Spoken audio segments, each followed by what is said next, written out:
Tingnan natin yung history ng ads. May bug to ng konti. Ina-update nila eh. Nasa PPC ad history yan eh. Tagalin natin to. Ad. Ito. Oh.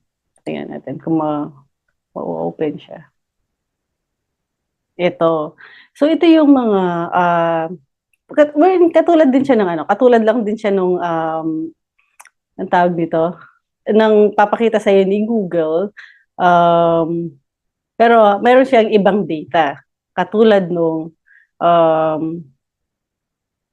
ito yung mga percentage ito, ad position.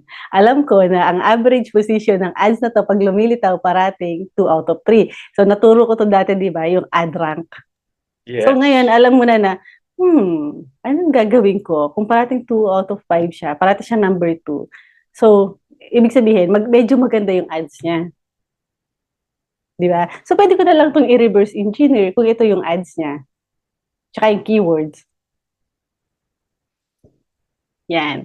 So, ito yung isang tool. Nice. Ngayon, meron pa ako sa ituturo, pero hindi kasi siya pang Google search. Pang Google display siya. So, sa Google display, Question meron pala, akong go. dun sa yung kanina, hindi di ba? Ang dagdag na data, tama ba? Yung mga percentages, hindi mo yan makikita sa Yeah. sa Google Yep. yung built-in ng Google. Yeah, katulad Nice, nito, nice. 50% in top of page. So, 50% of the time, itong ads na to, pag natitrigger siya, 50% of the time, nasa taas siya. Nice, nice. Ibig sabihin, maganda Okay, yung ad added rank. value. Oo. Yep, super okay yung added value. Tapos, ang mura lang din ng, alam ko, super mura lang ng, ng subscription dito. Nice, nice. Or are you sure, you should be giving this away? Oo, kasi nung kasi nung nag-i-start akong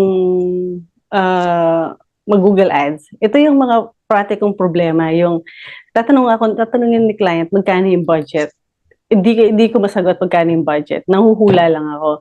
With this tool kasi, magiging as easy na dun sa mga student natin na, alam mo yun, maging successful. May chance nilang maging successful.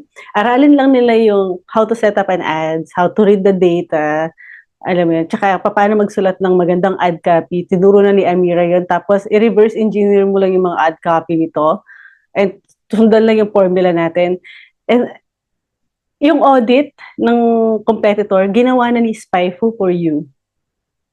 Hindi katulad dati. Well, dati pala, pag nag-start kasi, wala ka din pambayad ng tools. So, at least ngayon, meron ng advertiser page na pwede mong tignan, di ba? Yung Ad Transparency Center, ito nga.